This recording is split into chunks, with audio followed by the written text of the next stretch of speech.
أهلا بكم في قناة صوت. بسم الله الرحمن الرحيم. سيداتي سادتي، أهلا وسهلا بكم.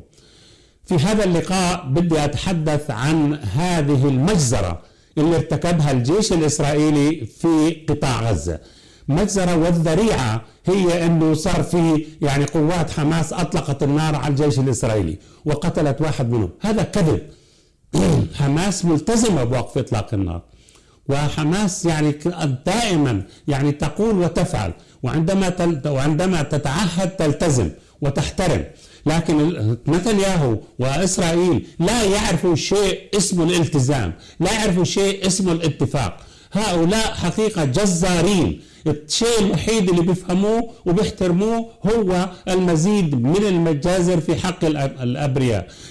بيروحوا حتى لو حصل وقف إطلاق اختراق لإطلاق النار. طيب انتوا بتروحوا بتقتلوا 104 أشخاص وبينهم 46 طفلا. طيب هذول الأطفال المقاتلين هذول من حماس؟ شيء غريب. وللأسف أنه هذا الهجوم وهذا الانتهاك يحظى بتأييد ودعم من الرئيس الأمريكي دونالد ترامب. هذا اللي هو مفترض أنه يرأس الدولة الحرة أو العالم الحر في العالم كله، وأنه بيحترم حقوق الإنسان، وأنه بيحترم الديمقراطية، وأنه بيحترم حقيقة حرية التفكير وحرية التعبير. يروح بأيد، وانت هو الراعي لهذا الاتفاق، يروح يأيد هذا العدوان الإسرائيلي على قطاع غزة. ايش ضربت إسرائيل؟ ضربت مستشفيات، ضربت دور إيواء، ضربت خيام وناس أبرياء فيها، وقتلت هم 104. ورغم ذلك انت ترامب بيقول لك لا والله هم تعرضوا لعدوان ولازم يردوا. معقول هذا الكلام؟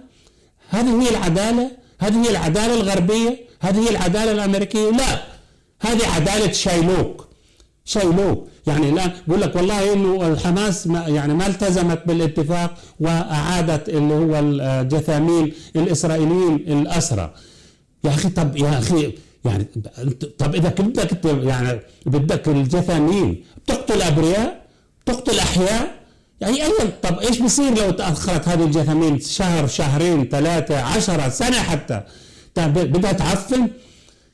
طب احياء بدكم الاسرى الاحياء واخذتوهم كلهم، لانه الاموات الان وبتقتلوا احياء لانه الاموات ما تسلموا. وبعدين حماس ايش عندها؟ حماس دولة عظمى، عندها الجرافات وعندها الاجهزة وعندها اللي هي رصد ما تحت الارض. ما عندها. كثر خير الله عندها بندقية كلاشينكوف. هذا اللي عندها حماس. لكن هؤلاء هزموا.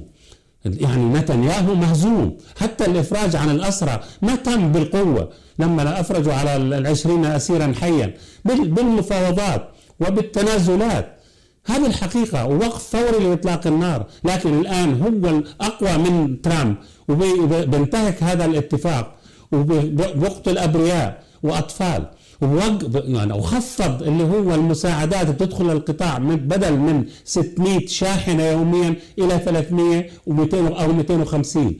والوسطاء مبسوطين قاعدين بيطرقوا أصابعهم. طب ولكم هذا انتهاك لوقف إطلاق النار اللي أنتم رعيتوه واللي أنتم رقصتوا لأنه جرى الوصول إليه. وأمريكا هاي اللي هي حليفتكم وحبيبتكم تؤيد هذا الانتهاك لوقف إطلاق النار.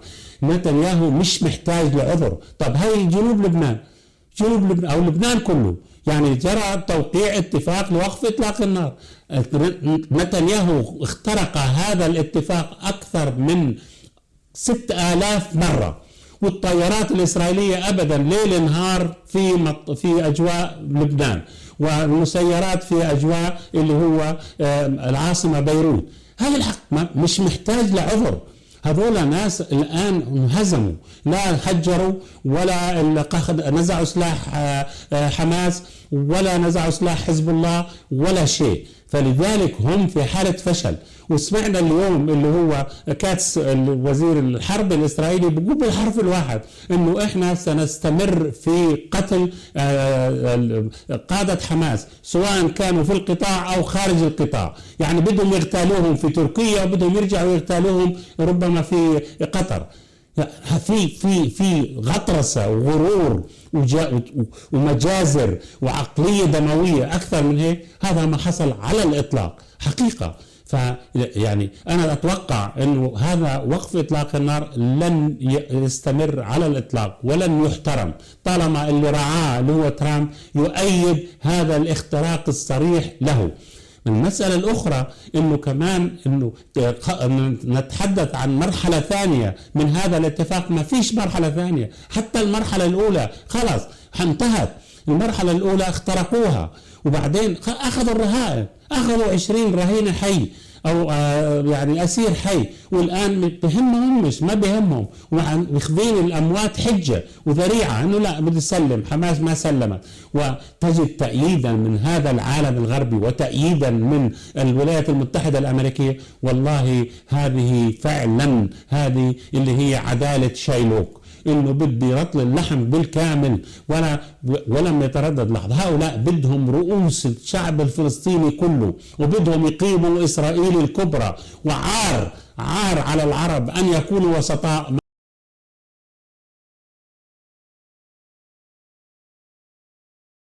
لا تنسوا دعم قناة صوت بالاشتراك والإعجاب والتعليق، ولا تنسوا تفعيل جرس التنبيهات